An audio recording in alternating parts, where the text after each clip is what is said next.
Dear students, हमने osmotic pressure को define किया था। अब हम ऑस्मोटिक प्रेशर को मेजर करेंगे।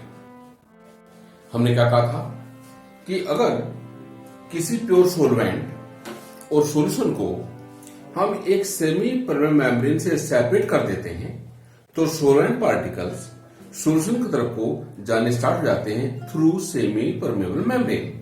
It is known as osmosis.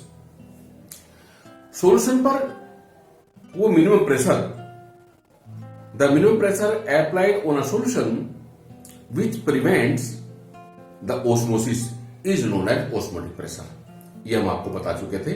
अब ऑस्मोटिक प्रेशर को मेजर करने के लिए जो प्रोसेस है उसका नाम है Berkeley Hartley process. Berkeley Hartley Berkeley Hartley Berkeley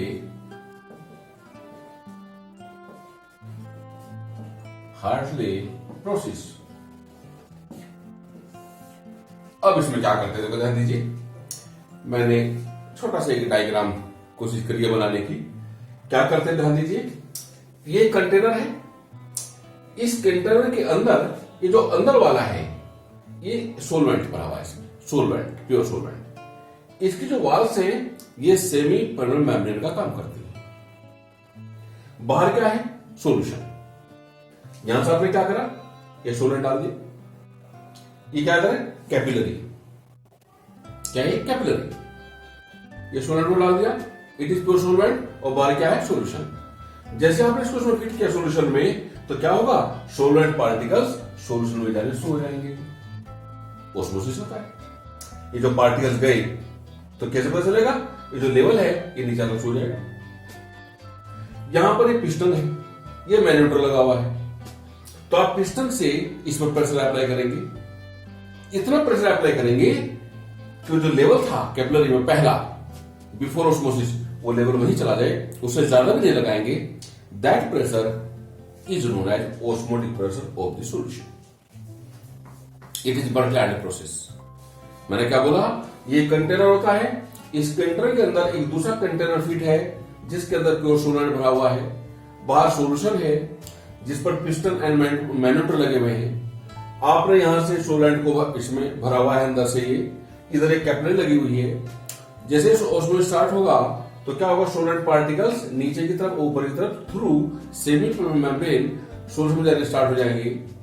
आप with the help of piston इतना प्रेशर अप्लाई करेंगे वो जो लेवल है सोलवेंट का वो वहीं चला जाए जहां पहले था। That pressure is to be noted. और वही प्रेशर क्या होता है? Osmotic pressure of this solution. इसको क्या बोलते हैं? Berkeley Hartley process. Berkeley Hartley process को द बेस्ट प्रोसेस माना जाता है to determine the osmotic pressure of a solution. क्यों? Number 1, time taken is very low. Time बहुत कम लगता है। 2-4 बूंदे भी जाएंगी सॉल्यूशन में तभी आपने प्रेशर लगा दिया।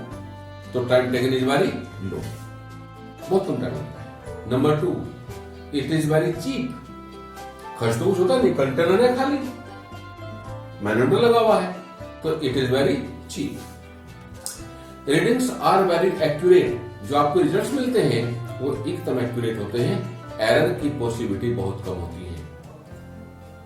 और एक बात और, जिस सॉल्यूशन का आपने ऑस्मोटिक प्रेशर डिटरमाइन करा है, after the determination of the osmotic pressure of the solution, this solution can be used for another purpose. आप ऑस्मोटिक प्रेशर को मेजर करने के बाद इस सॉल्यूशन को किसी दूसरे काम में भी यूज में ला सकते हैं। इस वजह से, इन वजह से, चारों की वजह से ऑस्मोटिक प्रेशर को मेजर करने की जो बर्कले हार्टले प्रोसेस होती है इसको द बेस्ट प्रोसेस माना जाता है। मेरी बात क्लियर? फिर सुनिए। हमने क्या करा? ये कंटेनर है, इस कंटेनर में सोलवेंट भरा हुआ है। वाल्स इसकी सेमी परमेबल मेम्ब्रेन का काम करती है। बाहर सॉल्यूशन है, प्रेशर लगा हुआ, ऊपर पिस्टन लगा हुआ है। जैसे उसमें स्टार्ट होगा लेवल बढ़ना शुरू हो जाएगा। आप सॉरी, जब सोलवेंट पार्टिकल सॉल्यूशन में जाएगा तो लेवल डाउन होना शुरू हो जाएगा। आप with the help of piston, with the help of pressure ये आप पिस्टन की हेल्प से प्रेशर अप्लाई करोगे, इतना प्रेशर अप्लाई करेंगे कि वो लेवल वहीं चला जाए। इस प्रेशर को with the help of manometer हम नोट कर लेते हैं and it is the osmotic pressure of the solution.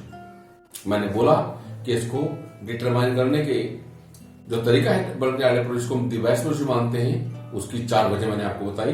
Number 1, time taken is very low, बहुत कम टाइम लगता है डिटरमाइन करने में। Number 2, it is very cheap, बड़ा सस्ता प्रोसेस है। Number 3, readings are very accurate. And number 4, जिस सॉल्यूशन का आपने ऑस्मोटिक प्रेशर मेजर किया है, after the determination of the osmotic pressure of this solution can be use for another purpose. किसी और काम में भी आप यूज में ला सकते हो सॉल्यूशन को ऑस्मोटिक प्रेशर मेजर करने के बाद।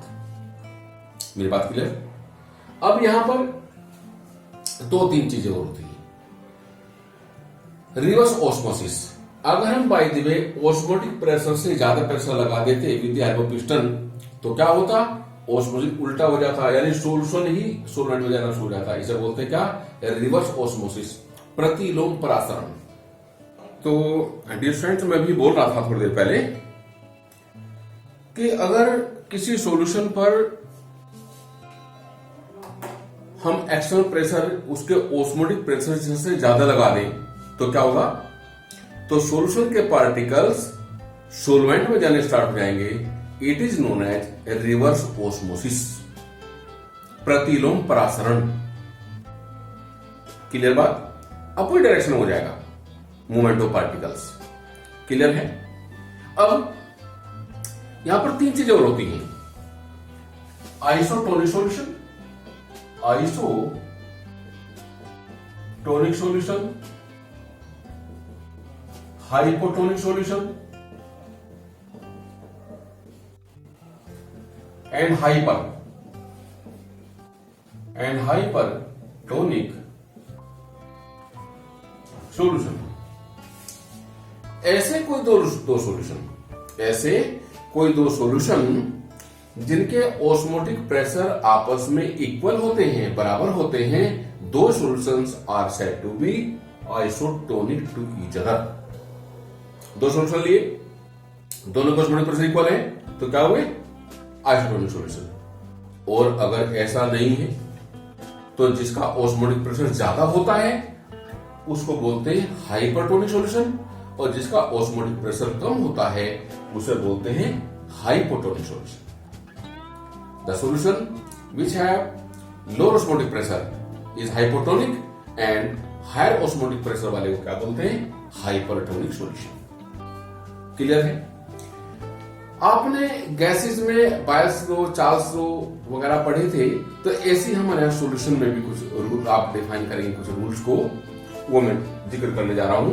क्या क्या है सुनिए ध्यान से। Boyle van't Hoff boil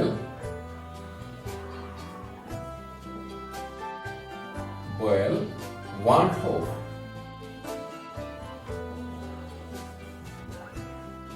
boil van't Hoff क्या कहते हैं? According to Boyle van't Hoff, पहले आप बॉयल्स रूल को रिमाइंड करिए जो गैसेस में आपने पढ़ा था।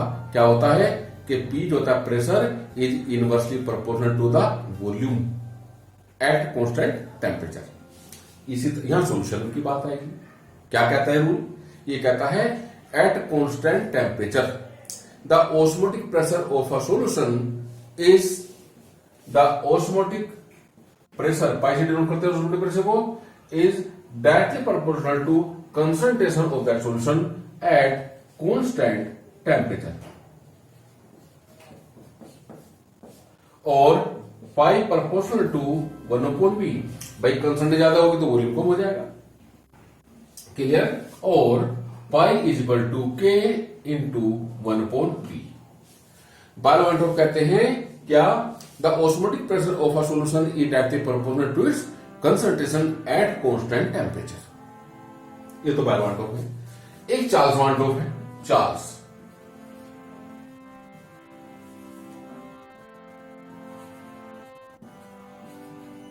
चार्ल्स वांट ऑफ ये क्या कहता है? ये एट कांस्टेंट कंसंट्रेशन होगा। At constant concentration the osmotic pressure of a solution is directly proportional to its temperature at constant C और pi is equal to K into T. मैंने क्या बोला? बाल-वांटोव रूल कहता है the osmotic pressure of a solution is directly proportional to its concentration at constant temperature और inversely proportional to the volume of that solution. Clear? According to Charles Van't the osmotic pressure of a solution is directly proportional to its absolute temperature at constant concentration. Clear? एक Avogadro van't Hoff rule है बेटा। Avogadro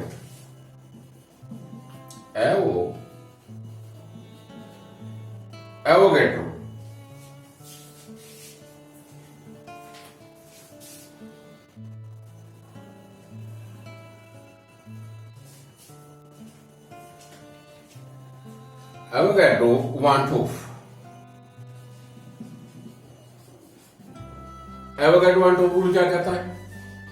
यानी van't Hoff law, it is Charles van't Hoff law and it is Avogadro van't Hoff law.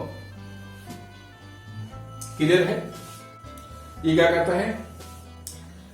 Equal volume of different solutions have equal number of moles. Equal volumes have equal number of moles at constant temperature। ये क्या है? Avogadro van't Hoff law. ये 3 rule होते हैं और ध्यान रखिए, अगर हम बायल वांटोव एंड चार्ल्स वांटोव इन दोनों रूल्स को कंबाइन कर देते हैं तो एक इक्वेशन बनती है जिसको हम आइडियल सॉल्यूशन इक्वेशन बोलते हैं। क्या होता है? आइडियल सॉल्यूशन इक्वेशन के लिए क्या करेंगे? कंबाइन कर देंगे by combining by van't Hoff and Charles van't Hoff. जो आपके पास रिएक्शन आएगी, जो इक्वेशन आपके पास आएगी, उसको हम बोलते हैं आइडियल सॉल्यूशन इक्वेशन। क्या था देखो? Ideal solution equation. बॉयल्स क्या था? Boyle's law. बॉयल्स बोल के बॉयल वांटोव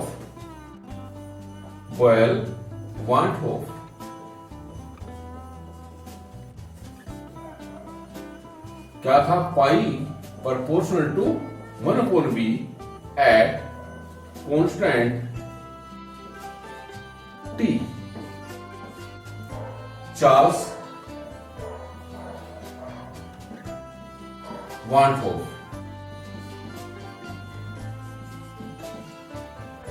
क्या था? Pi proportional to T at constant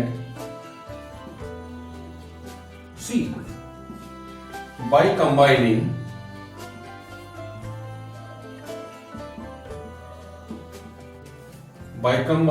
both क्या होगा? Pi proportional T upon V। ये पाई प्रोपोर्शनल टू 1/v है, ये पाई प्रोपोर्शनल टू T है, दोनों कंबाइन करके T ऊपर आ जाएगा, V नीचे। और pi is equal to S into T upon V या pi V is equal to S T for N moles. क्या हो जाएगा? Pi V is equal to NS T। इसको बेटा हम क्या बोलते हैं? आइडियल सॉल्यूशन इक्वेशन बोलते हैं। Pi is osmotic pressure, V is volume, N is number of moles, S is solution constant and T is temperature in Kelvin। Clear? अब हमने अभी तक बात करी है एक कोरिलेटिव प्रॉपर्टी की, जिसको क्या नाम दिया हमने? Osmotic pressure. कितने हैं टोटल? 4। ऑस्मोटिक प्रेशर है, फिर एलिवेशन ऑफ बीपी, फिर डिप्रेशन ऑफ फ्रीजिंग पॉइंट और फिर लोअरिंग ऑफ वेपर प्रेशर। इसके बाद हम बात करेंगे अगले की। क्या?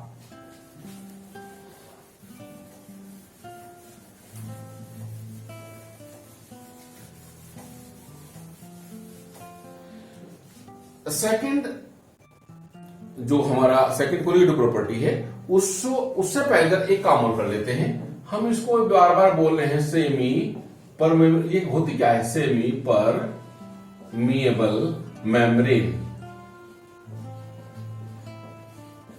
ये होती क्या है, इसको डिफाइन कर लेते हैं। Semi permeable membrane, SPM. देखो ध्यान रखिए, on the basis of particle size हम किसी सॉल्यूशन को 3 पार्ट्स में डिवाइड करते हैं: true solution, colloidal solution and suspension.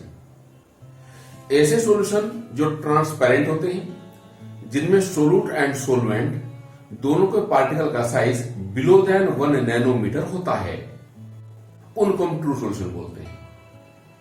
याद रखिए, हालांकि अलग जगह पढ़ेंगे इस चीज को हम। अब ये जो सेमी परमेबल मेम्ब्रेन होती है, ये एक ऐसी मेम्ब्रेन है which permits the true solution particles only to pass through it. यानी सेमी परमेबल मेम्ब्रेन से सिर्फ ट्रू सॉल्यूशन यानी 1 नैनोमीटर से नीचे का जिनका साइज होता है वो इस मेम्ब्रेन से पास हो सकते हैं। 1 नैनोमीटर से जो ऊपर होते हैं वो इस मेम्ब्रेन से पास नहीं हो पाते। पहले क्या होता था, गोट एंड पिग, बकरी और सुअर के जो ब्लैडर्स होते हैं उनको as a semi permeable membrane use किया जाता था। बट हमारी जो इंडियन कल्चर है वो इसको परमिट नहीं करती, तो अब आर्टिफिशियली प्रिपेयर्ड मेम्ब्रेन को हम एज एसपीएम यूज करते हैं। उसके लिए क्या करते हैं, एक कंटेनर लेंगे, उस कंटेनर में होल्स होते हैं, उन होल्स में जाली लगी होती है।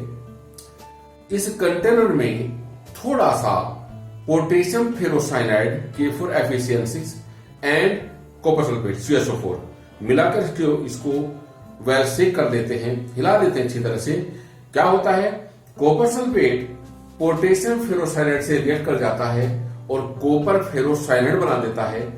कॉपर फेरोसाइनाइड की वेरी थिन लेयर उन होल्स में जहां पर जाली लगी हुई है वहां पर स्टिक कर जाती है और ये सेमी परमेबल मेम्ब्रेन का काम करने लगती है।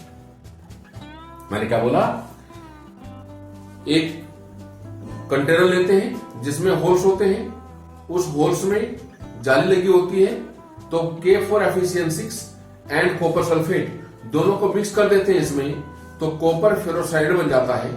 कॉपर फेरोसाइड की वेरी थिन लेयर उन जाली में स्टिक कर जाती है जो सेमी परमेबल मेम्ब्रेन का काम करती है। यानी इस मेम्ब्रेन से सिर्फ 1 नैनोमीटर से छोटे साइज वाले पार्टिकल ही पास हो पाते हैं, इससे बड़े साइज वाले पार्टिकल इससे पास नहीं हो पाते। इसे क्या कहते हैं, semi permeable membrane. Clear? Thank you.